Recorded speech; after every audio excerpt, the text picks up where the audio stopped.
ਸਿਰ ਦੇ ਵਿੱਚ ਸੱਟ ਲੱਗਣ ਤੋਂ ਬਾਅਦ ਨਜ਼ਰ ਚਲੇ ਜਾਣਾ ਆਪਾਂ ਆਮ ਤੌਰ ਤੇ ਫਿਲਮਾਂ ਦੇ ਵਿੱਚ ਬਹੁਤ ਦੇਖਦੇ ਆ ਨਾ ਕਿ ਸਿਰ 'ਚ ਸੱਟ ਲੱਗੀ ਉਸ ਤੋਂ ਬਾਅਦ ਨਜ਼ਰ ਚਲੇ ਗਈ ਫਿਰ ਲੰਬਾ ਡਰਾਮੈਟਿਕ ਤਰੀਕੇ ਦੇ ਨਾਲ ਮੂਵੀ ਚੱਲਦੀ ਹੈ। ਮੈਂ ਤੁਹਾਨੂੰ ਦੱਸਣਾ ਚਾਹੁੰਦਾ ਕਿ ਫਿਲਮਾਂ ਦੇ ਵਿੱਚ ਤਾਂ ਸਗੋਂ ਬਹੁਤ ਘੱਟ ਦਿਖਾਇਆ, ਪਰ ਜੋ ਸਾਡੇ ਕੋਲ ਨੋਰਮਲ ਕੇਸ ਆਉਂਦੇ ਹਨ ਉਹ ਤਾਂ ਬਹੁਤ ਜ਼ਿਆਦਾ ਜੋ ਸਿਰ ਤੇ ਸੱਟ ਲੱਗਣ ਦੇ ਨਾਲ ਪ੍ਰੋਬਲਮ ਆਉਂਦੀ ਹੈ। ਸਾਨੂੰ ਅੱਖ ਸਿਰਫ ਸਿਗਨਲ ਬ੍ਰੇਨ ਨੂੰ ਭੇਜਦੀ ਹੈ, ਸਾਨੂੰ ਦਿਖਾਉਂਦਾ ਬ੍ਰੇਨ ਹੈ ਜੋ ਸਾਡੇ ਦਿਮਾਗ ਹੈ। ਸੋ ਸਿਰ ਦਰਦ ਨੂੰ ਕਿਵੇਂ ਲਿਆ ਜਾਵੇ ਜਦੋਂ ਉਹ ਅੱਖਾਂ ਤੇ ਪੈ ਜਾਂਦਾ ਫਿਰ ਉਸ ਨੂੰ ਕਿਵੇਂ ਕੰਟਰੋਲ ਕੀਤਾ ਜਾ ਸਕਦਾ? ਜਿਹੜਾ ਅਸੀਂ ਇੱਕ ਵਾਰੀ ਲੈਂਸ ਪਵਾ ਲੈਂਦੇ ਹਾਂ, ਪਹਿਲੀ ਗੱਲ ਤਾਂ ਇਹ ਹੈ ਕਿ ਦੈਟ ਕਾਂਟ ਬੀ ਚੇਂਜ, ਉਹ ਦੁਬਾਰਾ ਚੇਂਜ ਨਹੀਂ ਹੋ ਸਕਦਾ। ਕਿ ਜਦੋਂ ਪਹਿਲਾਂ ਅਸੀਂ ਸਰਜਰੀ ਕਰਦੇ ਸੀ ਅਸੀਂ ਬਲੇਡ ਯੂਜ਼ ਕਰਦੇ ਸੀ, ਅੱਖ ਦੇ ਵਿੱਚ ਐਂਟਰ ਕਰਨ ਦੇ ਲਈ ਬਲੇਡ ਯੂਜ਼ ਕਰਦੇ ਸੀ, ਪਰ ਹੁਣ ਬਲੇਡ ਦੀ ਜ਼ਰੂਰਤ ਨਹੀਂ ਪੈਂਦੀ। ਉਹ ਸਾਰਾ ਕੁਝ ਜੋ ਪ੍ਰੋਸੈਸ ਹੈ ਆਟੋਮੈਟਿਕ ਜੋ ਲੇਜ਼ਰ ਦੇ ਨਾਲ ਹੀ ਹੁੰਦਾ ਹੈ। ਹਸਪੀਟਲ ਅਸੀਂ NABH ਤੋਂ ਜੋ ਸਾਡਾ ਹਸਪੀਟਲ ਹੈ ਉਹ ਮਾਨਤਾ ਪ੍ਰਾਪਤ ਜ਼ਿਲ੍ਹੇ ਦਾ ਪਹਿਲਾ ਹਸਪੀਟਲ ਹੈ, ਔਰ NABH ਐਕ੍ਰੈਡੀਟੇਸ਼ਨ ਤੁਹਾਨੂੰ ਉਦੋਂ ਹੀ ਮਿਲਦੀ ਹੈ ਜਦੋਂ ਤੁਹਾਡਾ ਆਪਰੇਸ਼ਨ ਥੀਏਟਰ, ਤੁਹਾਡੇ OPD, ਤੁਹਾਡੀ ਮਸ਼ੀਨਰੀ, ਤੁਹਾਡੀ ਟੈਕਨੋਲੋਜੀ, ਤੁਹਾਡੇ ਸਟਾਫ ਦਾ ਜੋ ਐਜੂਕੇਸ਼ਨ ਦਾ ਲੈਵਲ, ਤੁਹਾਡੀ ਜੋ ਸਟਾਫ ਦੀ ਟ੍ਰੇਨਿੰਗ ਔਰ ਇਸ ਤਰ੍ਹਾਂ ਦੀ ਬਹੁਤ ਚੀਜ਼ਾਂ, ਸੈਂਕੜੇ ਚੀਜ਼ਾਂ ਉਹ ਦੇਖਦੇ ਹਨ, ਕੱਲੀ ਚੀਜ਼ ਦੇਖਦੇ ਹਨ। ਕਈ ਵਾਰੀ ਸਾਨੂੰ ਕਾਲਾ ਮੋਤੀਆ ਦਾ, ਜਿਸ ਤਰ੍ਹਾਂ ਆਪਾਂ ਕਹਿੰਦੇ ਹਾਂ ਨਾ ਕਿ ਹਾਰਟ ਅਟੈਕ ਹੁੰਦਾ, ਇਸ ਤਰ੍ਹਾਂ ਕਾਲੇ ਮੋਤੀਏ ਦਾ ਵੀ ਕਈ ਵਾਰੀ ਪੇਸ਼ੈਂਟਸ ਜੋ ਹੈ ਉਹਨੂੰ ਅਟੈਕ ਹੁੰਦਾ ਹੈ। ਅੱਖਾਂ ਦਾ ਪ੍ਰੈਸ਼ਰ ਜਿਹੜਾ ਕਿ 20 ਤੋਂ ਥੱਲੇ ਹੋਣਾ ਚਾਹੀਦਾ, ਕਈ ਵਾਰੀ 60 ਪਹੁੰਚ ਜਾਂਦਾ ਹੈ। ਜਿਹੜਾ ਕਾਲਾ ਮੋਤੀਆ ਹੈ ਇਸ ਨੂੰ ਖਤਰਨਾਕ ਇਸ ਕਰਕੇ ਮੰਨਿਆ ਜਾਂਦਾ ਹੈ ਕਿਉਂਕਿ ਕਾਲਾ ਮੋਤੀਆ ਦੇ ਨਾਲ ਜਿਹੜੀ ਰੋਸ਼ਨੀ ਗਈ ਉਹ ਦੁਬਾਰਾ ਵਾਪਸ ਨਹੀਂ ਆਉਂਦੀ। ਬਜ਼ੁਰਗ ਗੱਲਾਂ ਕਰਦੇ ਦੇਖੇ ਜਾਂਦੇ ਆ ਵੀ ਅੱਖਾਂ ਅੱਗੇ ਜਾਲਾ ਜਿਹਾ ਆ ਰਿਹਾ ਹੈ।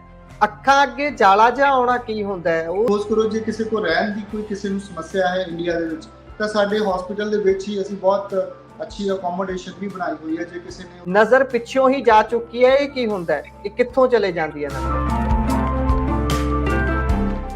ਸਤਿ ਸ਼੍ਰੀ ਅਕਾਲ, ਪੰਜਾਬੀ ਰੇਡੀਓ USA ਵੇਖ ਅਤੇ ਸੁਣ ਰਹੇ ਹੋ ਤੁਸੀਂ। ਸਿਆਣੇ ਕਹਿੰਦੇ ਨੇ ਅੱਖਾਂ ਗਈਆਂ ਜਹਾਨ ਗਿਆ, ਦੰਦ ਗਏ ਸਵਾਦ ਗਿਆ। ਅੱਖਾਂ ਜਦੋਂ ਸਾਡੇ ਕੋਲ ਅੱਖਾਂ ਹੁੰਦੀਆਂ ਨੇ ਅਸੀਂ ਇਸ ਸੰਸਾਰ ਨੂੰ ਬੜੇ ਖੂਬਸੂਰਤ ਤਰੀਕੇ ਨਾਲ ਮਾਣ ਸਕਦੇ ਹਾਂ। ਅਸੀਂ ਸੰਸਾਰ ਦੇ ਹਰੇਕ ਗੂੜੇ ਫਿੱਕੇ ਰੰਗ ਨੂੰ ਦੇਖ ਸਕਦੇ ਹਾਂ, ਪਰ ਅੱਖਾਂ ਤੋਂ ਬਗੈਰ ਤੁਸੀਂ ਤਸੱਵਰ ਨਹੀਂ ਕਰ ਸਕਦੇ ਇਸ ਜ਼ਿੰਦਗੀ ਦੀ ਖੂਬਸੂਰਤੀ ਦਾ, ਜਾਂ ਫਿਰ ਇਸ ਜ਼ਿੰਦਗੀ ਦੇ ਵਿੱਚ ਹਨੇਰੇ ਤੋਂ ਸਿਵਾਏ ਕੁਝ ਵੀ ਨਹੀਂ ਬਚਦਾ ਜੇਕਰ ਸਾਡੀਆਂ ਅੱਖਾਂ ਤੰਦਰੁਸਤ ਨਹੀਂ ਨੇ। ਸੋ ਅੱਜ ਗੱਲ ਅੱਖਾਂ ਦੇ ਮੁਤਲਕ ਹੀ ਕਰਨੀ ਹੈ ਕਿਉਂਕਿ ਅੱਖਾਂ ਦੇ ਲਈ ਸਪੈਸ਼ਲਿਸਟ ਸਾਡੇ ਕੋਲ ਅੱਜ ਮੌਜੂਦ ਨੇ। ਸਾਡੇ ਨਾਲ ਮੌਜੂਦ ਰਹਿਣਗੇ ਡਾਕਟਰ S ਰਾਜਨ ਜੀ, ਜਿਹੜੇ ਕਿ ਆਉਂਦੇ ਨੇ ਡਾਕਟਰ ਰਾਜਨ ਆਈ ਕੇਅਰ ਹਸਪੀਟਲ ਫਗਵਾੜਾ ਤੋਂ। ਉਹਨਾਂ ਦੇ ਨਾਲ ਅਸੀਂ ਗੱਲਬਾਤ ਕਰਨੀ ਹੈ। ਗੱਲਬਾਤ ਬਿਲਕੁਲ ਆਮ ਮਾਹੌਲ ਦੇ ਵਿੱਚ ਹੋਊਗੀ, ਸਧਾਰਨ ਭਾਸ਼ਾ ਦੇ ਵਿੱਚ ਗੱਲ, ਜਿਹੜੀ ਕਿ ਆਮ ਪਿੰਡਾਂ ਦੇ ਵਿੱਚ ਬੈਠੇ ਹੋਏ ਲੋਕ ਵੀ ਸਮਝ ਸਕਣ। ਸਾਇੰਟੀਫਿਕ ਬਰੀਕੀਆਂ ਦੇ ਵਿੱਚ ਵੀ ਜਾਵਾਂਗੇ ਪਰ ਉਸ ਨੂੰ ਸਧਾਰਨ ਭਾਸ਼ਾ ਦੇ ਵਿੱਚ ਸਮਝਾਉਣ ਦੀ ਕੋਸ਼ਿਸ਼ ਵੀ ਡਾਕਟਰ ਸਾਹਿਬ ਤੁਹਾਨੂੰ ਕਰਨਗੇ। ਸੋ ਉਹਨਾਂ ਦਾ ਸਵਾਗਤ ਕਰਦੇ ਹਾਂ, ਉਸ ਤੋਂ ਬਾਅਦ ਗੱਲ ਨੂੰ ਅੱਗੇ ਵਧਾਵਾਂਗੇ। ਸਤਿ ਸ਼੍ਰੀ ਅਕਾਲ ਡਾਕਟਰ ਸਾਹਿਬ। ਸਤਿ ਸ਼੍ਰੀ ਅਕਾਲ ਜੀ। ਸੋ ਡਾਕਟਰ ਸਾਹਿਬ, ਸਭ ਤੋਂ ਪਹਿਲਾਂ ਤਾਂ ਤੁਸੀਂ ਫਗਵਾੜਾ ਦੇ ਡਾਕਟਰ ਰਾਜਨ ਆਈ ਕੇਅਰ ਤੋਂ ਆਉਂਦੇ ਹੋ, ਪਰ ਅਸੀਂ ਚਾਹੁੰਦੇ ਹਾਂ ਵੀ ਇੱਕ ਵਾਰੀ ਦਰਸ਼ਕਾਂ ਦੇ ਨਾਲ ਕਨੈਕਟਡ ਹੋਣ ਦੇ ਲਈ ਇਹ ਜ਼ਰੂਰ ਜਾਣਿਆ ਜਾਵੇ ਵੀ ਤੁਹਾਡਾ ਪਿਛੋਕੜ ਕਿੱਥੋਂ ਹੈ, ਤੁਸੀਂ ਪੰਜਾਬ ਦੇ ਕਿਹੜੇ ਖਿੱਤੇ ਤੋਂ ਬਿਲੋਂਗ ਕਰਦੇ ਹੋ, ਤੁਹਾਡੀ ਐਜੂਕੇਸ਼ਨ ਕੀ ਹੈ? ਮੈਂ ਬਹੁਤ ਹੀ ਇੱਕ ਜਿਹੜਾ ਪੇਂਡੂ ਬੈਕਗਰਾਉਂਡ ਹੈ। ਸਾਡਾ ਪਿੰਡ ਹੈ ਫਗਵਾੜਾ ਤੋਂ ਕੋਈ 6-7 ਕਿਲੋਮੀਟਰ ਦੂਰ ਹੈ ਪੰਡੋਰੀ, ਔਰ ਖਲਵਾੜਾ ਪਿੰਡ ਦੇ ਨਾਲ ਪੰਡੋਰੀ ਹੈ, ਉਹਦਾ ਸਾਡਾ ਪਿੰਡ ਹੈ। ਔਰ ਮੇਰੀ ਜਿਹੜੀ ਸਕੂਲਿੰਗ ਹੋਈ ਹੈ ਉਹ ਘੁੰਮਣਾ, ਸਾਡੇ ਘੁੰਮਣਾ ਪਿੰਡ ਹੈ ਜਿਹੜਾ ਹੁਣ ਸ਼ਹੀਦ ਭਗਤ ਸਿੰਘ ਨਗਰ 'ਚ ਪੈਂਦਾ ਹੈ। ਪ੍ਰਾਇਮਰੀ ਸਕੂਲਿੰਗ ਉੱਥੋਂ ਹੋਈ ਹੈ। ਉਸ ਤੋਂ ਬਾਅਦ ਜਿਹੜਾ ਜੋ ਸਰਕਾਰੀ ਹਾਈ ਸਕੂਲ ਜਿਹੜਾ ਹੁਣ ਸੀਨੀਅਰ ਸੈਕੰਡਰੀ ਸਕੂਲ ਹੈ ਲੱਖਪੁਰ, ਜਿਹੜਾ ਸੰਗਤਪੁਰ ਲੱਖਪੁਰ ਦੇ ਨਾਲ ਦੋ ਪਿੰਡ ਹਨ, ਉੱਥੇ ਮੇਰੀ ਸਕੂਲਿੰਗ, ਉਹ ਵੀ ਕਪੂਰਥਲਾ ਡਿਸਟ੍ਰਿਕਟ ਦੇ ਵਿੱਚ ਆਉਂਦਾ ਹੈ। ਉਸ ਤੋਂ ਬਾਅਦ ਜੋ ਮੇਰਾ ਮੈਡੀਕਲ ਪ੍ਰੀ ਮੈਡੀਕਲ ਜਿਹੜਾ ਸੀ ਉਹ ਮੇਰਾ ਹੋਇਆ ਰਾਮਗੜੀਆ ਕਾਲਜ ਫਗਵਾੜਾ ਤੋਂ। ਔਰ ਉਸ ਤੋਂ ਬਾਅਦ ਜਿਹੜੀ ਮੇਰੀ ਜੋ MBBS ਜਿਹੜੀ ਆ ਉਹ ਸਾਰੀ ਜੋ ਗ੍ਰੈਜੂਏਸ਼ਨ MBBS ਮੈਡੀਕਲ ਜੋ ਮੇਰਾ ਹੋਇਆ ਹੈ ਉਹ ਗਵਰਨਮੈਂਟ ਮੈਡੀਕਲ ਕਾਲਜ ਅੰਮ੍ਰਿਤਸਰ ਤੋਂ ਹੋਇਆ ਹੈ। ਔਰ ਉਸ ਤੋਂ ਬਾਅਦ ਜਿਹੜੀ ਮੇਰੀ ਪੋਸਟ ਗ੍ਰੈਜੂਏਸ਼ਨ ਹੈ ਉਹ ਮੈਡੀਕਲ ਕਾਲਜ ਪਟਿਆਲਾ ਤੋਂ ਹੋਈ। ਤਾਂ ਸਾਰਾ ਮੇਰਾ ਜੋ ਸਫ਼ਰ ਹੈ ਪੜ੍ਹਾਈ ਦਾ, ਇਹ ਸਾਰਾ ਹੀ ਗਵਰਨਮੈਂਟ ਕਾਲਜਸ ਦੇ ਵਿੱਚ ਇੱਕ ਆਮ ਇੱਕ ਦੀ ਤਰ੍ਹਾਂ ਸਟੂਡੈਂਟ ਦੀ ਤਰ੍ਹਾਂ ਹੀ ਜੋ ਹੈ ਬੀਤਿਆ ਹੈ। ਔਰ ਕਿਉਂਕਿ ਅਸੀਂ ਬੈਕਗ੍ਰਾਉਂਡ 'ਚੋਂ ਆਉਂਦੇ ਹਾਂ ਜਿੱਥੇ ਪਤਾ ਹੈ ਕਿ ਜੋ ਆਮ ਲੋਕਾਂ ਦੀ ਦੁੱਖ ਤਕਲੀਫ ਕੀ ਹੁੰਦੀ ਹੈ, ਇੱਕ ਆਮ ਜੋ ਪਿੰਡ ਚੋਂ ਬੰਦਾ ਨਿਕਲਦਾ ਹੈ ਡਾਕਟਰ ਦੇ ਕੋਲ, ਉਹਦੇ ਦਿਮਾਗ 'ਚ ਕੀ ਹੁੰਦਾ ਹੈ, ਉਹ ਕਿਹੜੀਆਂ ਪਰੇਸ਼ਾਨੀਆਂ ਨਾਲ ਲੈ ਕੇ ਨਿਕਲਦਾ ਹੈ, ਉਹਦੀ ਫਾਈਨੈਂਸ਼ੀਅਲ ਕੰਡੀਸ਼ਨਸ ਕੀ ਹੁੰਦੀ ਹੈ, ਉਹਦੇ ਬ੍ਰੇਨ ਦਿਮਾਗ 'ਚ ਕੀ ਹੁੰਦਾ ਹੈ। ਸੋ ਇਹ ਸਾਰੀਆਂ ਚੀਜ਼ਾਂ ਦਾ ਜੋ ਅਸੀਂ ਅਨੁਭਵ ਹੈ ਸਾਨੂੰ, ਔਰ ਇਹ ਸਾਰੀਆਂ ਨੂੰ ਦਿਮਾਗ 'ਚ ਰੱਖ ਕੇ ਹੀ ਅਸੀਂ ਆਪਣਾ ਜੋ ਇਹ ਸਫ਼ਰ ਹੈ ਮੈਡੀਕਲ ਖੇਤਰ ਦੇ ਵਿੱਚ ਵੀ ਅੱਗੇ ਵਧਾ ਰਹੇ ਹਾਂ। ਜੀ, ਸੋ ਕਹਿ ਸਕਦੇ ਆ ਕਿ ਤੁਸੀਂ ਪਿੰਡ ਦੇ ਵਿੱਚੋਂ ਉੱਠੇ ਤੇ ਤੁਹਾਡੇ ਕੋਲ ਪਿੰਡ ਦੇ ਲੋਕਾਂ ਦੀ ਸਾਈਕੀ ਦੀ ਵੀ ਸਮਝ ਹੈ ਕਿ ਉਹਨਾਂ ਦੀ ਸਾਈਕੀ ਕਿਹੋ ਜਿਹੀ ਹੈ, ਕਿਵੇਂ ਦੀ ਉਹਨਾਂ ਦੀ ਨੇਚਰ ਹੁੰਦੀ ਹੈ। ਤੇ ਉਸ ਤੋਂ ਬਾਅਦ ਤੁਸੀਂ ਸ਼ਹਿਰ, ਵੱਖ-ਵੱਖ ਸ਼ਹਿਰਾਂ, ਅੰਮ੍ਰਿਤਸਰ, ਪਟਿਆਲਾ ਦੇ ਵਿੱਚ ਪੜ੍ਹੇ, ਤੁਸੀਂ ਸ਼ਹਿਰਾਂ ਦੇ ਵੱਲੋਂ ਵੀ ਚੰਗੀ ਤਰ੍ਹਾਂ ਵਾਕਫ ਹੋ, ਸ਼ਹਿਰਾਂ ਦੇ ਵਿੱਚ ਲੋਕ ਕਿਵੇਂ ਵਿਚਰਦੇ ਨੇ, ਮਤਲਬ ਕਿ ਕਹਿ ਸਕਦੇ ਹਾਂ ਆਲ ਓਵਰ ਇੱਕ ਪੰਜਾਬ ਦੀ ਤੁਹਾਨੂੰ ਸਮਝ ਹੈ। ਸੋ ਹੁਣ ਆਪਾਂ ਅੱਗੇ ਵਧਦੇ ਹਾਂ।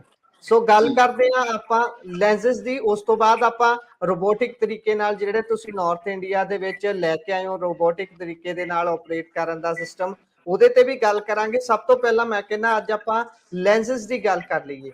ਜਿਹੜੇ ਲੈਂਸਸ ਨੇ ਉਹ ਕਿਹੜੇ ਪਵਾਉਣੇ ਚਾਹੀਦੇ ਨੇ, ਕਿਉਂਕਿ ਆਮ ਤੌਰ ਤੇ ਅਸੀਂ ਗੱਲ ਕਰਦੇ ਹਾਂ, ਜਦੋਂ ਬਜ਼ੁਰਗ ਗੱਲ ਕਰਦੇ ਨੇ ਉਹ ਕਹਿੰਦੇ ਨੇ ਕਿ ਮੈਂ ਫਲਾਣੇ ਕੈਂਪ 'ਚ ਗਿਆ ਸੀ, ਉਹਨਾਂ ਨੇ ਮੈਨੂੰ ਲੈਂਸ ਸੁਜੈਸਟ ਕੀਤੇ ਜਾਂ ਫਿਰ ਮੇਰੇ ਲੈਂਸ ਪਾ ਦਿੱਤੇ ਗਏ। ਪਰ ਸਾਨੂੰ ਇਸ ਚੀਜ਼ ਦੀ ਤਾਂ ਸਮਝ ਹੋਣੀ ਚਾਹੀਦੀ ਹੈ ਕਿ ਸਭ ਤੋਂ ਨਾਜ਼ੁਕ, ਸਭ ਤੋਂ ਕੋਮਲ ਅੰਗ ਹੈ ਸਾਡੇ ਸਰੀਰ ਦਾ ਅੱਖਾਂ, ਉਹਦੇ ਲਈ ਕਿਹੜੀ ਚੀਜ਼ ਫਿੱਟ ਹੈ, ਇਹਦੀ ਨੌਲੇਜ ਹੋਣੀ ਬਹੁਤ ਜ਼ਰੂਰੀ ਹੈ। ਸੋ ਇਸ ਤੇ ਜ਼ਰੂਰ ਚਾਨਣਾ ਪਾਇਓ ਕਿ ਕਿਹੜੇ ਲੈਂਸ। ਸਭ ਤੋਂ ਜ਼ਰੂਰੀ ਗੱਲ ਤਾਂ ਇਹ ਹੈ ਕਿ ਜਿਹੜਾ ਅਸੀਂ ਇੱਕ ਵਾਰੀ ਲੈਂਸ ਪਵਾ ਲੈਂਦੇ ਹਾਂ, ਪਹਿਲੀ ਗੱਲ ਤਾਂ ਇਹ ਹੈ ਕਿ ਦੈਟ ਕਾਂਟ ਬੀ ਚੇਂਜ, ਉਹ ਦੁਬਾਰਾ ਚੇਂਜ ਨਹੀਂ ਹੋ ਸਕਦਾ ਜੀ। ਇਸ ਕਰਕੇ ਇਹ ਜਿਹੜਾ ਜੋ ਲੈਂਸ ਪਵਾਉਣ ਦਾ ਫੈਸਲਾ ਹੈ ਉਹ ਅਸੀਂ ਬਹੁਤ ਸੋਚ ਸਮਝ ਕੇ ਸਾਨੂੰ ਲੈਣਾ ਚਾਹੀਦਾ ਹੈ। ਇਹ ਨਹੀਂ ਹੈ ਕਿ ਅਸੀਂ ਕਿ ਫਟਾਫਟ ਚਲੋ ਆਏ ਆ, ਕਿ ਵੀ ਪ੍ਰੋਸੈਸ ਹੈਗੀ ਆ ਕਿ ਆਪਾਂ ਲੈਂਸ ਪਵਾ ਕੇ ਵਾਪਸ ਆ ਜਾਣਾ, ਬਟ ਐਦਾਂ ਨਹੀਂ ਆ। ਜਦੋਂ ਵੀ ਤੁਸੀਂ ਲੈਂਸ ਦਾ ਫੈਸਲਾ ਲੈਣਾ ਹੈ, ਪਹਿਲਾਂ ਇਹ ਦੇਖੋ ਕਿ ਜਿਹੜਾ ਡਾਕਟਰ ਤੁਸੀਂ ਇਸ ਦੇ ਲਈ ਚੂਜ਼ ਕੀਤਾ ਹੈ ਕਿ ਉਹਦਾ ਐਕਸਪੀਰੀਅੰਸ ਕੀ ਹੈ, ਉਸਨੇ ਕਿਸ ਤਰ੍ਹਾਂ ਦੇ ਲੈਂਸ ਪਾਏ ਹਨ, ਉਸਦੇ ਸੈਂਟਰ ਦਾ ਜੋ ਐਕਸਪੋਜ਼ਰ ਹੈ ਉਹ ਕਿਸ ਤਰ੍ਹਾਂ ਦਾ ਹੈ, ਉਹ ਕਿਸ ਤਰ੍ਹਾਂ ਦੇ ਲੈਵਲ ਦੇ ਕੰਮ, ਜੋ ਮੈਡੀਕਲ ਟੈਕਨੋਲੋਜੀ ਹੈ ਕਿਸ ਲੈਵਲ ਦੀ ਉਹਨਾਂ ਦੇ ਕੋਲ ਹੈ। ਔਰ ਕਿਉਂਕਿ ਜੋ ਲੈਂਸ ਪਾਉਣਾ ਹੁੰਦਾ ਹੈ ਇਹਦੇ ਲਈ ਬਹੁਤ ਚੀਜ਼ਾਂ ਦੇਖਦੇ ਹਾਂ। ਹੁਣ ਸਪੋਜ਼ ਕਰੋ ਸਾਡੇ ਕੋਲ ਕੋਈ ਇਸ ਤਰ੍ਹਾਂ ਦਾ ਇਨਸਾਨ ਆਉਂਦਾ ਹੈ ਪ੍ਰੋਫੈਸ਼ਨਲ ਜੋ ਡਰਾਈਵਿੰਗ ਕਰਦਾ ਹੈ, ਔਰ ਜੋ ਡਰਾਈਵਰ ਹੈ ਜੋ ਡਰਾਈਵਿੰਗ ਕਰਦਾ ਹੈ, ਜਿਸ ਦਾ ਜੋ ਬਾਈ ਪ੍ਰੋਫੈਸ਼ਨ ਡਰਾਈਵਰ ਹੈ, ਜੇ ਅਸੀਂ ਉਹਦੇ ਟਰਾਈਫੋਕਲ ਜਾਂ ਮਲਟੀਫੋਕਲ ਲੈਂਸ ਪਾ ਦਿੰਦੇ ਹਾਂ ਤਾਂ ਅਸੀਂ ਉਹਦੇ ਲਈ ਬਹੁਤ ਵੱਡੀ ਜੋ ਪ੍ਰੋਬਲਮ ਕ੍ਰੀਏਟ ਕਰ ਦਾਂਗੇ। ਕਿਉਂਕਿ ਉਹ ਲੈਂਸ ਪਵਾ ਕੇ ਠੀਕ ਹੈ ਉਹਨੂੰ ਦੂਰ ਦਾ ਦਿਖੇਗਾ, ਨੇੜੇ ਦਾ ਦਿਖੇਗਾ, ਬਟ ਉਹ ਰਾਤ ਨੂੰ ਡਰਾਈਵ ਹੀ ਨਹੀਂ ਕਰ ਪਾਏਗਾ।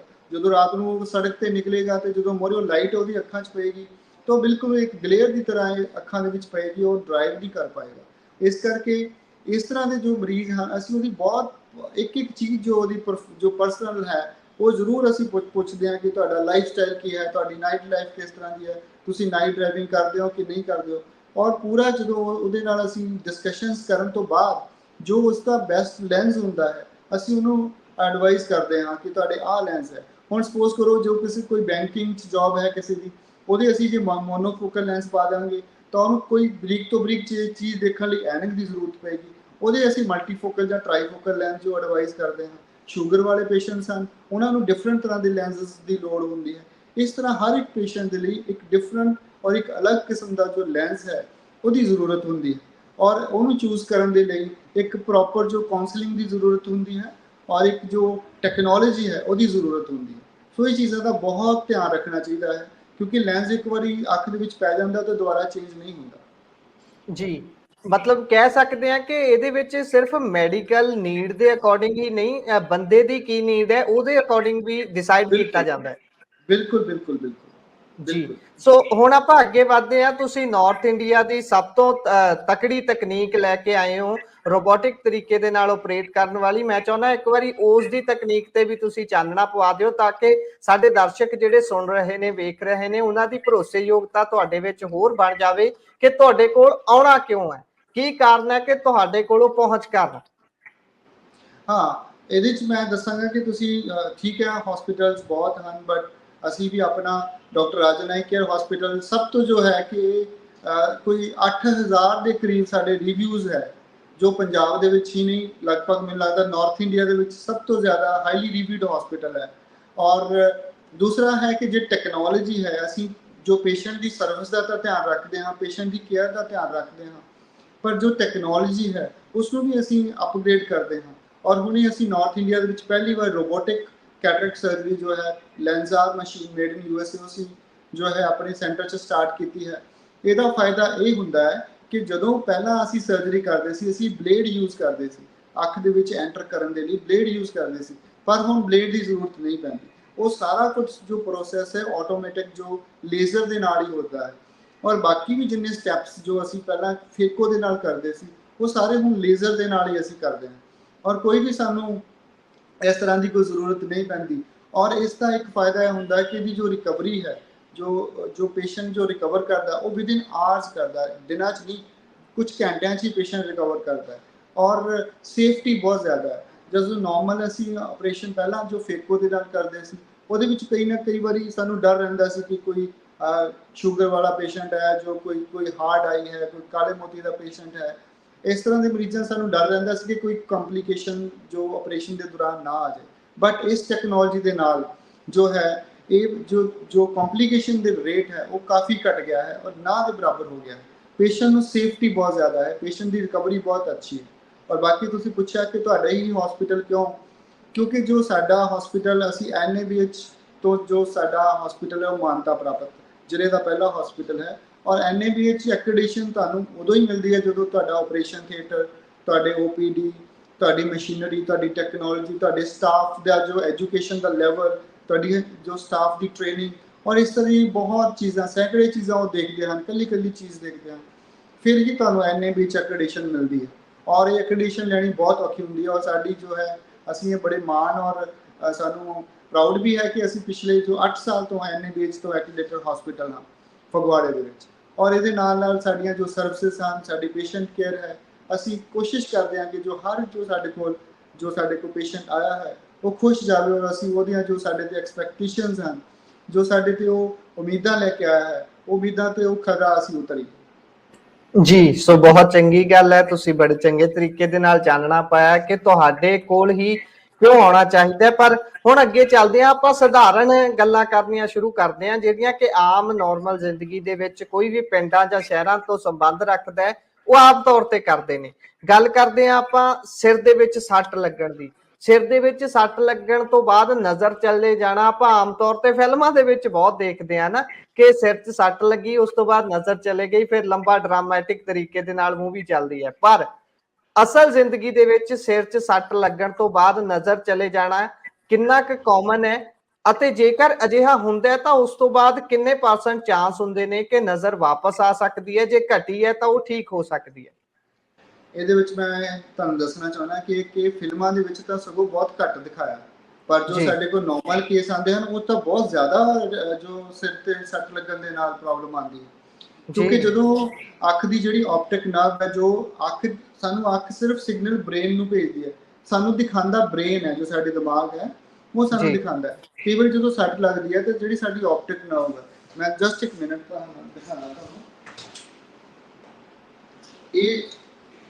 ਇਹ ਜਿਹੜੀ ਸਾਡੀ ਅੱਖ ਹੈ ਇਹਦੇ ਪਿੱਛੇ ਇੱਕ ਨਾੜ ਹੁੰਦੀ ਹੈ ਜਿਹਨੂੰ ਅਸੀਂ ਆਪਟਿਕ ਨਰਵ ਕਹਿੰਦੇ ਹਾਂ।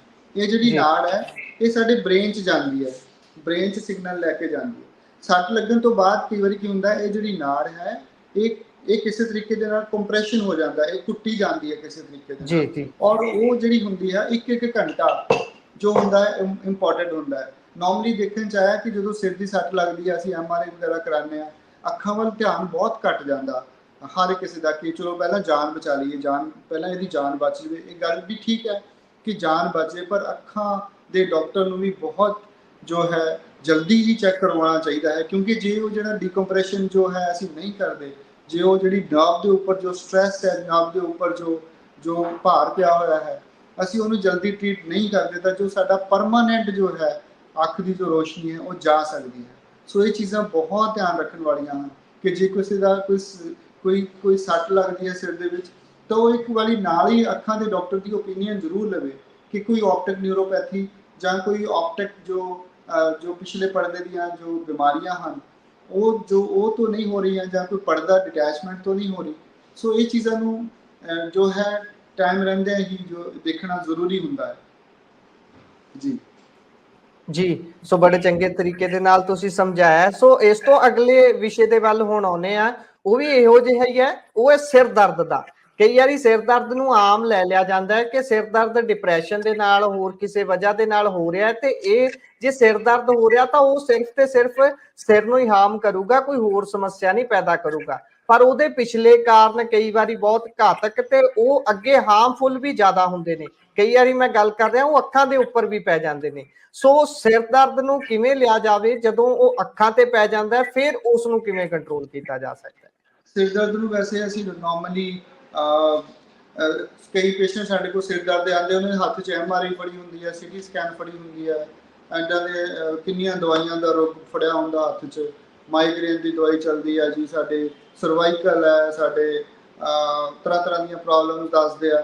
ਪਰ ਜਦੋਂ ਕਈ ਵਾਰੀ ਅਸੀਂ ਆਈ ਐਗਜ਼ਾਮਿਨ ਕਰੀਦੀ ਆ ਤਾਂ ਸਿਰਫ ਅੱਖਾਂ ਦਾ ਜੋ ਪ੍ਰੈਸ਼ਰ ਕਈ ਵਾਰੀ ਵਧਿਆ ਹੁੰਦਾ। ਸਾਡੀ ਜੋ ਅੱਖ ਹੈ ਇਹਦਾ ਵੀ ਇੱਕ ਖਾਸ ਪ੍ਰੈਸ਼ਰ ਹੁੰਦਾ ਹੈ। ਉਹ ਪ੍ਰੈਸ਼ਰ ਜਿਹੜਾ ਹੈ ਜੇ ਲਿਮਟ ਤੋਂ ਵੱਧ ਹੈ ਤੇ ਸਾਡੀ ਅੱਖਾਂ ਦੇ ਵਿੱਚ ਸਾਡੇ ਬ੍ਰੇਨ ਸਾਡੇ ਹੈਡੇਕ ਦੇ ਚਾਂਸਸ ਕਈ ਵਾਰੀ ਵੱਧ ਜਾਂਦੇ ਹਨ। ਔਰ ਜਦੋਂ ਅਸੀਂ ਉਹਨੂੰ ਪ੍ਰੈਸ਼ਰ ਲੋ ਕਰੀਦਾ ਹੈ, ਜਸਟ ਇੱਕ ਆਈ ਡ੍ਰੌਪ ਦੇਈਦਾ ਹੈ, ਤਾਂ ਉਹ ਜੋ ਹੈਡੇਕ ਹੋਇਆ ਕਰਦਾ ਹੈ ਉਹ ਕਈ ਵਾਰੀ ਬਿਲਕੁਲ ਨਾਰਮਲ ਹੋ ਜਾਂਦਾ। ਸੋ ਇਹਦੇ ਵਿੱਚ ਅਵੇਅਰਨੈਸ ਬਹੁਤ ਜ਼ਰੂਰੀ ਹੈ। ਇਹ ਨਹੀਂ ਹੈ ਕਿ ਅਸੀਂ ਵੱਡੇ ਵੱਡੇ ਟੈਸਟ ਕਰਾ ਕੇ 7-7 8-8 ਹਜ਼ਾਰ ਦੇ MRI ਕਰਵਾ ਲਓ, ਇਹ ਨਹੀਂ। ਸਭ ਤੋਂ ਪਹਿਲਾਂ ਜੋ ਬੇਸਿਕ ਚੀਜ਼ ਹੈ ਕਿ ਤੁਸੀਂ ਆਪਣੀ ਇੱਕ ਵਾਰੀ ਜੋ ਨਜ਼ਰ ਹੈ ਉਹ ਤਾਂ ਚੈੱਕ ਕਰਾਓ, ਕਿਤੇ ਕੋਈ ਨੰਬਰ ਤਾਂ ਨਹੀਂ ਲੱਗਿਆ ਹੋਇਆ, ਜਾਂ ਅੱਖ ਦਾ ਪ੍ਰੈਸ਼ਰ ਤਾਂ ਨਹੀਂ ਵਧਿਆ, ਜਾਂ ਕੋਈ ਕਾਲੇ ਮੋਤੀ ਦੀ ਸ਼ੁਰੂਆਤ ਤਾਂ ਨਹੀਂ ਹੋਈ। ਸੋ ਅਸੀਂ ਸਭ ਤੋਂ ਪਹਿਲਾਂ ਜੋ ਸਿੰਪਲ ਚੀਜ਼ਾਂ ਹਨ ਉਹਦੇ ਬਾਰੇ ਸਾਨੂੰ ਸੋਚਣਾ ਚਾਹੀਦਾ ਹੈ, ਇਨਸਪਾਈਟ ਆਫ ਕਿ ਅਸੀਂ ਬਹੁਤ ਜ਼ਿਆਦਾ ਵੱਡੀਆਂ ਇਨਵੈਸਟੀਗੇਸ਼ਨਸ ਜੋ ਕਰਵਾਈਏ। ਸੋ ਇਹ ਚੀਜ਼ਾਂ ਬਹੁਤ ਕਾਮਨ ਹਨ ਜੀ। ਸੋ ਇਹਦੇ ਵਿੱਚ ਇਹ ਕਿਹਾ ਜਾ ਸਕਦਾ ਹੈ ਕਿ ਸਿਰ ਦਰਦ ਦਾ ਕਾਰਨ ਡਿਪਰੈਸ਼ਨ ਜਾਂ ਕੋਈ ਹੋਰ ਚੀਜ਼ਾਂ ਹੀ ਨਹੀਂ, ਕਈ ਵਾਰੀ ਅੱਖਾਂ ਦੇ ਨਾਲ ਸੰਬੰਧਿਤ ਕੋਈ ਸਮੱਸਿਆ ਵੀ ਸਿਰ ਦਰਦ ਦਾ ਕਾਰਨ ਹੁੰਦੀ, ਜਿਹੜੀ ਤੁਸੀਂ ਅੱਖਾਂ ਕਰਕੇ ਹੈਡੇਕ ਬਹੁਤ ਜ਼ਿਆਦਾ ਕਾਮਨ ਹੈ। ਅੱਜ ਕੱਲ੍ਹ ਜੋ ਬੱਚੇ ਆ ਰਹੇ ਹਨ ਸਾਡੇ ਕੋਲ, ਪਹਿਲਾਂ ਤਾਂ ਬੱਚਿਆਂ 'ਚ ਹੈਡੇਕ ਨਹੀਂ ਹੁੰਦਾ ਸੀਗਾ, ਬਟ ਹੁਣ ਬੱਚੇ ਸਾਡੇ ਕੋਲ ਬਹੁਤ ਸਿਰ ਦਰਦ ਦੇ ਨਾਲ ਆ ਰਹੇ ਹਨ।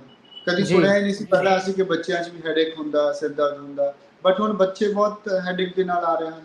ਜੇ ਅਸੀਂ ਪੇਰੈਂਟਸ ਤੋਂ ਪੁੱਛਦੇ ਹਾਂ ਤਾਂ ਉਹ ਕਹਿੰਦੇ ਆ ਕਿ ਸਾਰਾ ਦਿਨ ਫੋਨ ਦੇਖਦੇ ਆ, ਸਾਡੀ ਗੱਲ ਨਹੀਂ ਮੰਨਦੇ, ਸਾਰਾ ਦਿਨ ਲੈਪਟਾਪ, ਸਾਰਾ ਦਿਨ ਮੋਬਾਈਲ ਦੇ ਉੱਤੇ ਗੇਮਸ ਖੇਡਦੇ ਆ, ਔਰ ਉਹਦੇ ਨਾਲ ਉਹਨਾਂ ਦੀ ਅੱਖਾਂ ਡਰਾਈ ਹੋ ਜਾਂਦੀਆਂ, ਬੱਚੇ ਤਰ੍ਹਾਂ ਤਰ੍ਹਾਂ ਦੀਆਂ ਬਿਮਾਰੀਆਂ ਨਾਲ ਗ੍ਰਸਤ ਹੋ ਰਹੇ ਹੈ। ਔਰ ਹੈਡੇਕ ਜੋ ਹੈ ਜ਼ਿਆਦਾ ਫੋਨ ਔਰ ਸੋਸ਼ਲ ਮੀਡੀਆ ਕਈ ਵਾਰੀ ਯੂਜ਼ ਕਰਨ ਦੇ ਨਾਲ ਵੀ ਹੈਡੇਕ ਜੋ ਹੈ ਉਹ ਹੋ ਰਿਹਾ ਹੈ। ਇੱਕ ਹੋਰ ਗੱਲ ਮੈਂ ਦੱਸਾਂ ਕਿ ਜਦੋਂ ਸਾਡੀ ਏਜ ਜੋ 45 ਸਾਲ ਜਾਂ 40 ਸਾਲ ਤੋਂ ਬਾਅਦ ਹੋ ਜਾਂਦੀ ਹੈ ਤਾਂ ਸਾਡੀ ਜਿਹੜੀ ਨੇੜੇ ਦੀ ਨਜ਼ਰ ਹੈ ਉਹ ਵੀ ਕਮਜ਼ੋਰ ਕਈਆਂ ਦੀ ਹੋਣੀ ਸ਼ੁਰੂ ਹੋ ਜਾਂਦੀ ਹੈ। ਸੋ ਇਹ ਚੀਜ਼ਾਂ ਦਾ ਵੀ ਧਿਆਨ ਰੱਖਣਾ ਚਾਹੀਦਾ ਹੈ ਕਿ ਜੇ ਸਾਡੀ ਨੇੜੇ ਦੀ ਨਜ਼ਰ 40 ਤੋਂ ਬਾਅਦ ਕਮਜ਼ੋਰ ਹੁੰਦੀ ਹੈ, ਸਾਨੂੰ ਫੋਨ ਨੇੜਿਓਂ ਨਹੀਂ ਦਿਖਦਾ, ਜੋ ਲੇਡੀਜ਼ ਹਨ ਸੂਈ 'ਚ ਧਾਗਾ ਨਹੀਂ ਪੈਂਦਾ ਜਾਂ ਨੇੜੇ 'ਚ ਤਾਂ ਉਹ ਵੀ ਨਾਰਮਲ ਹੁੰਦਾ ਹੈ। ਸਾਨੂੰ ਨੇੜੇ ਦੀ ਐਨਕ ਲਗਾ ਲੈਣੀ ਚਾਹੀਦੀ ਹੈ। ਕਈ ਵਾਰੀ ਅਸੀਂ ਐਨਕ ਨਹੀਂ ਲਗਾਉਂਦੇ, ਉਹਦੇ ਨਾਲ ਵੀ ਜੋ ਸਿਰ ਦਰਦ ਹੈ ਇਹਦੀ ਸਮੱਸਿਆ ਜੋ ਹੈ ਉਹ ਹੋ ਸਕਦੀ ਹੈ। ਜੀ। ਸੋ ਕਈ ਵਾਰੀ ਡਾਕਟਰ ਸਾਹਿਬ ਐ ਹੁੰਦਾ ਹੈ ਕਿ ਕੋਈ ਮਰੀਜ਼ ਆਉਂਦਾ ਹੈ ਤੇ ਉਹ ਇਹ ਆਸ ਲੈ ਕੇ ਆਉਂਦਾ ਹੈ ਕਿ ਸ਼ਾਇਦ ਮੇਰੀਆਂ ਅੱਖਾਂ ਠੀਕ ਹੋ ਜਾਣ, ਮੈਨੂੰ ਰੋਸ਼ਨੀ ਮੁੜ ਤੋਂ ਮਿਲ ਜਾਵੇ, ਪਰ ਡਾਕਟਰ ਉਹਨਾਂ ਨੂੰ ਕਹਿ ਦਿੰਦੇ ਆ ਕਿ ਤੁਹਾਡੀ ਨਜ਼ਰ ਪਿੱਛੋਂ ਹੀ ਜਾ ਚੁੱਕੀ ਹੈ।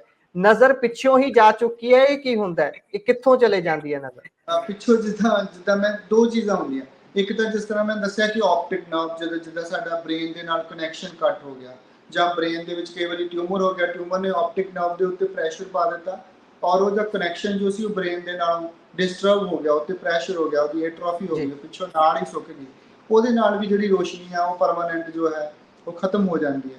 ਕਈ ਵਾਰੀ ਰੋਸ਼ਨੀ ਜਾਣ ਦਾ ਕਾਰਨ ਹੁੰਦਾ ਹੈ RD, ਰੈਟੀਨਲ ਡਿਟੈਚਮੈਂਟ ਹੋ ਜਾਂਦੀ ਹੈ। RD ਜੋ ਪਿੱਛੋਂ ਪੜਦਾ ਹੈ ਸਾਡਾ ਉਹ ਨਾਲੋਂ ਡਿਟੈਚ ਹੋ ਜਾਂਦਾ। ਕਈ ਵਾਰੀ ਕਾਰਨ ਹੁੰਦਾ ਹੈ ਸਡਨ ਲਾਸ ਆਫ ਵਿਜ਼ਨ, ਇੱਕਦਮ ਜੋ ਨਜ਼ਰ ਹੈ ਸਾਡੀ ਕਈ ਵਾਰੀ ਪੇਸ਼ੈਂਟ ਦੀ ਚਲ ਜਾਂਦੀ ਹੈ। ਉਹ ਕੀ ਹੁੰਦਾ ਹੈ, ਸ਼ੂਗਰ ਜਾਂ ਬਲੱਡ ਪ੍ਰੈਸ਼ਰ ਬਹੁਤ ਜ਼ਿਆਦਾ ਵੱਧਦਾ, ਉਹਦੇ ਨਾਲ ਅੱਖਾਂ ਦੇ ਵਿੱਚ ਬਲੀਡਿੰਗ ਹੋ ਜਾਂਦੀ ਹੈ, ਅੱਖਾਂ ਦੇ ਵਿੱਚ ਬਲੱਡ ਆ ਜਾਂਦਾ, ਔਰ ਬਲੱਡ ਇੰਨਾ ਜ਼ਿਆਦਾ ਹੋ ਜਾਂਦਾ ਕਿ ਜੋ ਰੋਸ਼ਨੀ ਉਹ ਬਿਲਕੁਲ ਖਤਮ ਹੋ ਜਾਂਦੀ ਹੈ।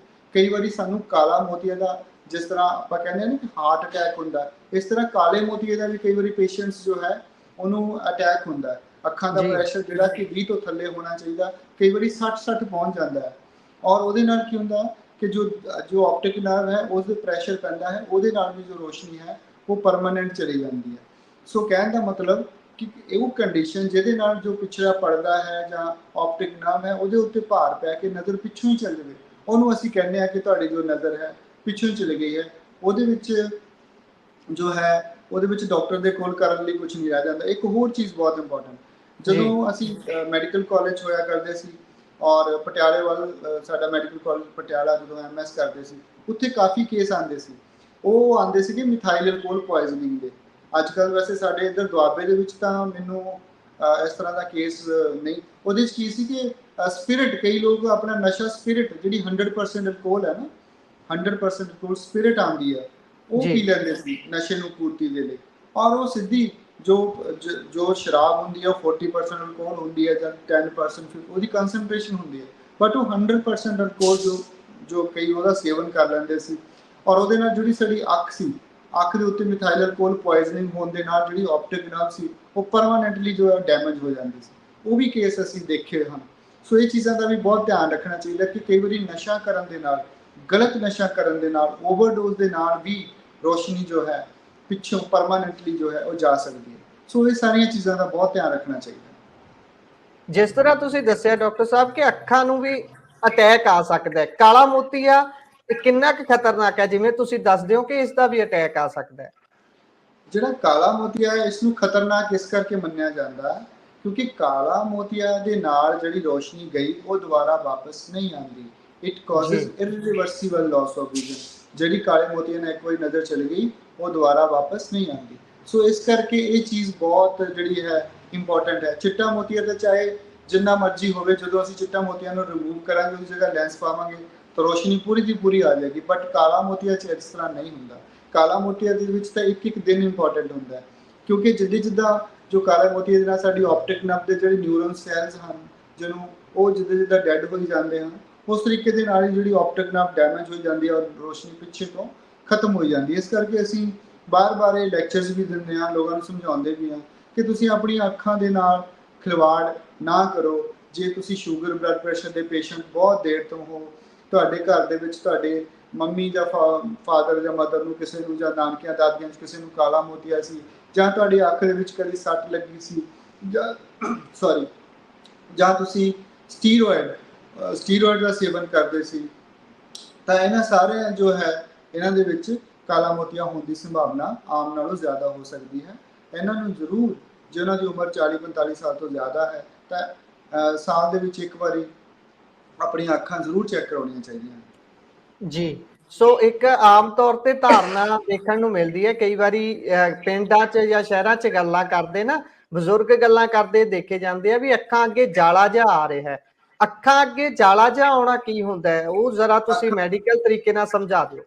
ਅੱਖਾਂ ਅੱਗੇ ਜਾਲਾ ਆਉਣ ਦਾ ਮਤਲਬ ਹੁੰਦਾ ਚਿੱਟਾ ਮੋਤੀਆ। ਮੋਸਟਲੀ ਜਦੋਂ ਬਜ਼ੁਰਗ ਹੁੰਦੇ ਆ ਨਾ, ਪਰਮਾਤਮਾ ਨੇ ਸਾਨੂੰ ਇੱਕ ਲੈਂਸ ਦਿੱਤਾ ਹੁੰਦਾ ਅੱਖ ਦੇ ਵਿੱਚ, ਜਿਹੜਾ ਨਾਰਮਲ ਏਜ ਦੇ ਵਿੱਚ ਉਹ ਜਿਹੜਾ ਲੈਂਸ ਹੁੰਦਾ ਉਹ ਪਾਣੀ ਵਾਂਗੂ ਸਾਫ਼ ਹੁੰਦਾ। ਮੈਂ ਹਮੇਸ਼ਾ ਐਗਜ਼ਾਮਪਲ ਦਿੰਦਾ ਕਿ ਕੋਈ ਕੱਚ ਦਾ ਗਲਾਸ ਹੋਵੇ, ਉਹਦੇ 'ਚ ਪਾਣੀ ਪਿਆ ਹੈ, ਅਸੀਂ ਉਹਦੇ ਵਿੱਚ ਦੀ ਦੇਖ ਸਕਦੇ ਹਾਂ। ਕੱਚ ਦਾ ਗਲਾਸ ਲੈ ਲਈਏ, ਪਾਣੀ ਆ, ਬਟ ਉਹਦੇ ਵਿੱਚ 2 ਬੂੰਦਾਂ ਜੇ ਅਸੀਂ ਦੁੱਧ ਦੀਆਂ ਪਾ ਦਈਏ ਤਾਂ ਉਹਦੇ ਵਿੱਚ ਦੀ ਉਹਦੀ ਟਰਾਂਸਪੇਰੈਂਸੀ ਲਾਸ ਹੋ ਜਾਂਦੀ ਹੈ, ਅਸੀਂ ਉਹਦੇ ਵਿੱਚ ਦੀ ਨਹੀਂ ਦੇਖ ਸਕਦੇ। ਸੇਮ ਜਿਹੜਾ ਹੈ, ਪਰਮਾਤਮਾ ਨੇ ਸਾਨੂੰ ਅੱਖ 'ਚ ਇੱਕ ਲੈਂਸ ਦਿੱਤਾ ਹੈ ਜਿਹਨਾਂ ਅਸੀਂ ਦੇਖਦੇ ਹਾਂ, ਪਰ ਜਦੋਂ ਉਹ ਧੁੰਦਲਾ ਪੈਣਾ ਸ਼ੁਰੂ ਹੋ ਜਾਂਦਾ ਉਮਰ ਦੇ ਹਿਸਾਬ ਦੇ ਨਾਲ, ਤਾਂ ਅਸੀਂ ਉਹਨੂੰ ਚਿੱਟਾ ਮੋਤੀਆ ਕਹਿ ਦਿੰਦੇ ਹਾਂ। ਉਹੀ ਇੱਕ ਮੇਨ ਕਾਰਨ ਹੁੰਦਾ ਹੈ ਜਿਹਦੇ ਨਾਲ ਬਜ਼ੁਰਗਾਂ ਨੂੰ ਧੁੰਦਲਾ ਦਿਖਣ ਲੱਗ ਪੈਂਦਾ ਹੈ। ਔਰ ਜਿਹਦਾ ਮੈਂ ਤੁਹਾਨੂੰ ਦੱਸਿਆ ਵੀ ਹੈ ਕਿਹੜੀ ਸਰਜਰੀ ਤਾਂ ਹੁਣ ਅਸੀਂ ਰੋਬੋਟਿਕ ਦੇ ਨਾਲ ਸ਼ੁਰੂ ਕਰ ਦਿੱਤੀ ਹੈ, ਔਰ ਉਹਦਾ ਆਪਰੇਸ਼ਨ ਹੀ ਅਸੀਂ ਕਰਦੇ ਹਾਂ। ਉਹ ਜਿਹੜਾ ਮੋਤੀਆ, ਜਿਹੜਾ ਲੈਂਸ ਖਰਾਬ ਹੋ ਚੁੱਕਿਆ ਹੁੰਦਾ, ਉਸ ਨੂੰ ਅਸੀਂ ਰਿਮੂਵ ਕਰਕੇ ਉਹਦੀ ਜਗ੍ਹਾ ਦੂਸਰਾ ਲੈਂਸ ਜੋ ਹੈ ਉਹ ਇੰਪਲਾਂਟ ਕਰ ਦਿੰਦੇ ਹਾਂ। ਜੀ, ਸੋ ਅੰਤ ਦੇ ਵਿੱਚ ਡਾਕਟਰ ਸਾਹਿਬ 2 ਗੱਲਾਂ ਨੇ, ਇੱਕ ਤਾਂ ਆਪਣਾ ਐਡਰੈਸ ਜ਼ਰੂਰ ਦੱਸ ਦਿਓ ਤੇ ਇਸੇ ਦੇ ਨਾਲ ਇਹ ਜ਼ਰੂਰ ਦੱਸ ਦਿਓ ਕਿ ਵਿਦੇਸ਼ ਦੇ ਵਿੱਚ ਬੈਠ ਕੇ ਇਸ ਸਮੇਂ ਜਿਹੜੇ ਤੁਹਾਨੂੰ ਸੁਣ ਰਹੇ ਨੇ ਦਰਸ਼ਕ, ਉਹਨਾਂ ਦੇ ਵਿੱਚੋਂ ਕਿਸੇ ਨੇ ਸਮੱਸਿਆ ਦਾ ਹੱਲ ਲੈਣਾ ਹੈ, ਤੁਹਾਡੇ ਕੋਲੋਂ ਟ੍ਰੀਟਮੈਂਟ ਲੈਣਾ ਹੈ, ਤਾਂ ਕਿੰਨਾ ਸਮਾਂ ਘੱਟੋ ਘੱਟ ਕੱਢ ਕੇ ਉਹਨਾਂ ਨੂੰ ਵਿਦੇਸ਼ ਤੋਂ ਵਾਪਸ ਇੱਥੇ ਆਉਣਾ ਪਊਗਾ? ਦੇਖੋ, ਜੇ ਤਾਂ ਉਹਨਾਂ ਨੇ ਲੇਸਿਕ ਕਰਵਾਉਣੀ ਹੈ, ਲੇਸਿਕ ਦਾ ਮਤਲਬ ਜੇ ਕਿਸੇ ਦੇ ਬੱਚੇ 18 ਸਾਲ ਤੋਂ, ਜਵਾਨ ਜੋ ਹੈ 18 ਸਾਲ ਤੋਂ ਜ਼ਿਆਦਾ ਉਮਰ ਹੈ, ਉਹਨੇ ਆਪਣੇ ਚਸ਼ਮੇ ਉਤਰਵਾਣੇ ਹਨ, ਉਹਨੇ ਆਪਣੀ ਐਨਕ ਲੱਗੀ ਹੈ, ਕੰਟੈਕਟ ਲੈਂਸ ਲੱਗੇ ਹੈ, ਉਹ ਨਹੀਂ ਲਗਾਉਣਾ ਚਾਹੁੰਦਾ, ਉਹ ਤਾਂ ਸਿਰਫ 10 ਮਿੰਟ ਦੀ ਸਰਜਰੀ ਹੁੰਦੀ ਹੈ। ਉਹਦੇ ਵਿੱਚ ਤਾਂ ਅਸੀਂ ਜਸਟ ਅੱਖ ਦੇ ਅੰਦਰ ਵੀ ਨਹੀਂ ਜਾਂਦੇ, ਅੱਖ ਦੀ ਜੋ ਬਾਹਰਲੀ ਪਰਤ ਹੈ ਕੋਰਨੀਆ, ਉਹਨੂੰ ਟ੍ਰੀਟ ਕਰਦੇ ਹਾਂ। ਉਹ ਤਾਂ 1 ਹਫ਼ਤਾ ਜਾਂ 10 ਦਿਨ ਵੀ ਸਾਡੇ ਕੋਲ ਆਵੇ ਤਾਂ ਇਹ ਸਫੀਸ਼ੀਐਂਟ ਹੈ, ਕੋਈ ਨਹੀਂ ਹੈ। ਜੇ ਅੱਖਾਂ 'ਚ ਕਿਸੇ ਨੇ ਲੈਂਸ ਪਵਾਉਣੇ ਹਨ ਤਾਂ ਉਹ 15 ਕੁ ਦਿਨ ਜ਼ਰੂਰ ਜੋ ਹੈ ਉਹ ਲੈ ਕੇ ਆਵੇ, ਕਿਉਂਕਿ ਲੈਂਸ ਪਾਉਣ ਤੋਂ ਬਾਅਦ ਅਸੀਂ 1-2 ਵਾਰੀ ਬੁਲਾ ਕੇ ਫੋਲੋ ਅਪ ਲੈਣਾ ਹੁੰਦਾ ਹੈ। 15 ਦਿਨ ਤੋਂ ਬਾਅਦ ਉਹ ਜਾ ਸਕਦਾ ਹੈ।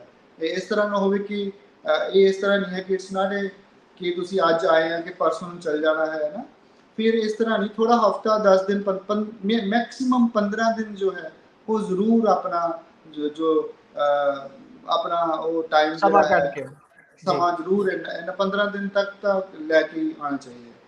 ਜੀ। ਸੋ ਔਰ ਅੰਤ ਦੇ ਵਿੱਚ ਐਡਰੈਸ ਜ਼ਰੂਰ ਸਮਝਾ ਦਿਓ।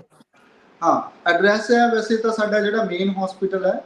ਅੱਛਾ, ਇਹਦੇ ਵਿੱਚ ਇੱਕ ਹੋਰ ਗੱਲ ਐਡ ਕਰਨੀ ਚਾਹੁੰਦੇ ਆ ਕਿ ਜੀ ਅਸੀਂ ਜੀ ਜੋ ਸਾਡਾ ਹਸਪੀਟਲ ਹੈ, ਸਪੋਜ਼ ਕਰੋ ਜੇ ਕਿਸੇ ਕੋ ਰਹਿਣ ਦੀ ਕੋਈ ਕਿਸੇ ਨੂੰ ਸਮੱਸਿਆ ਹੈ ਇੰਡੀਆ ਦੇ ਵਿੱਚ, ਤਾਂ ਸਾਡੇ ਹਸਪੀਟਲ ਦੇ ਵਿੱਚ ਹੀ ਅਸੀਂ ਬਹੁਤ ਅੱਛੀ ਅਕੋਮੋਡੇਸ਼ਨ ਵੀ ਬਣਾਈ ਹੋਈ ਹੈ। ਜੇ ਕਿਸੇ ਨੇ ਉੱਥੇ ਰਹਿਣਾ ਚਾਹੁੰਦੇ ਆ ਤਾਂ ਉੱਥੇ ਸਾਡੇ ਹਸਪੀਟਲ ਦੇ ਵਿੱਚ ਵੀ ਉਹ ਜੋ ਹੈ ਸਾਡਾ ਜੋ ਜਿਹੜਾ ਸਾਡਾ ਜਿਹੜਾ ਲਿਵਿੰਗ ਏਰੀਆ ਹੈ ਉੱਥੇ ਰੂਮਸ ਦੇ ਵਿੱਚ ਉਹ ਰਹਿ ਸਕਦੇ ਆ।